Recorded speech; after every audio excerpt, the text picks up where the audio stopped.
ഇനി ഫഹദിന്റെ മാരീഷ്യൻ ചിത്രത്തിന്റെ ദൈർഘ്യം പുറത്ത്. ഫഹദ് ഫാസിൽ നായകനായി വരാനിരിക്കുന്ന ചിത്രമാണ് മാരീഷ്യൻ. 2023 റിലീസ് ചെയ്ത് തെന്നിന്ത്യ ഒട്ടാകെ ശ്രദ്ധ നേടിയ മാമന്നന് ശേഷം വടിവേലുവിനൊപ്പം ഫഹദ് ഫാസിൽ ഒന്നിക്കുന്ന ചിത്രമാണ് മാരീഷ്യൻ എന്ന പ്രത്യേകതയുമുണ്ട്. ചിത്രം 2025 ജൂലൈ 25 റിലീസ് ചെയ്യുക. ഫഹദിന്റെ മാരീഷ്യന്റെ ദൈർഘ്യം 152 മിനിറ്റാണെന്നാണ് റിപ്പോർട്ട്. ശങ്കർ സംവിധാനം ചെയ്യുന്ന ചിത്രമാണ് മാരീഷ്യൻ.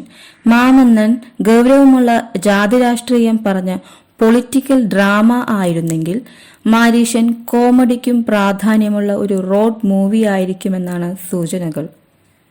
സൂപ്പർ ഗുഡ് ഫിലിംസിന്റെ ബാനറിൽ RB ചൌധരിയാണ് ചിത്രം നിർമ്മിക്കുന്നത്.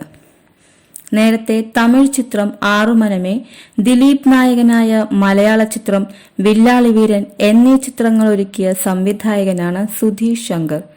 നിരവധി ഹിറ്റ് ചിത്രങ്ങൾ സിനിമാ ലോകത്തിന് സമ്മാനിച്ചിട്ടുള്ള സൂപ്പർ ഗുഡ് ഫിലിംസിന്റെ 98ാം ചിത്രമാണ് മാരീഷ്യൻ. കലൈസെൽവൻ ശിവജിയാണ് ചിത്രത്തിന്റെ ഛായാഗ്രഹണം. എഡിറ്റിംഗ് ശ്രീജിത്ത് സാരംഗും സംഗീത സംവിധാനം യുവൻ ശങ്കർ രാജയുമാണ്. മാരി സെൽവരാജിന്റെ സംവിധാനത്തിൽ റിലീസ് ചെയ്ത ചിത്രമായിരുന്നു മാമന്നൻ. സാമ്പത്തിക വിജയവും നിരൂപക പ്രശംസയും നേടിയ ചിത്രം OTT റിലീസിന് ശേഷവും വ്യാപകമായി ചർച്ച ചെയ്യപ്പെട്ടിരുന്നു. നായകനേക്കാളും ശ്ലാഘിക്കപ്പെട്ടത് ഫഹദ് അവതരിപ്പിച്ച പ്രതിനായക കഥാപാത്രമാണെന്നത് വലിയ ചർച്ചകൾക്ക് ഇടയാക്കിയിരുന്നു.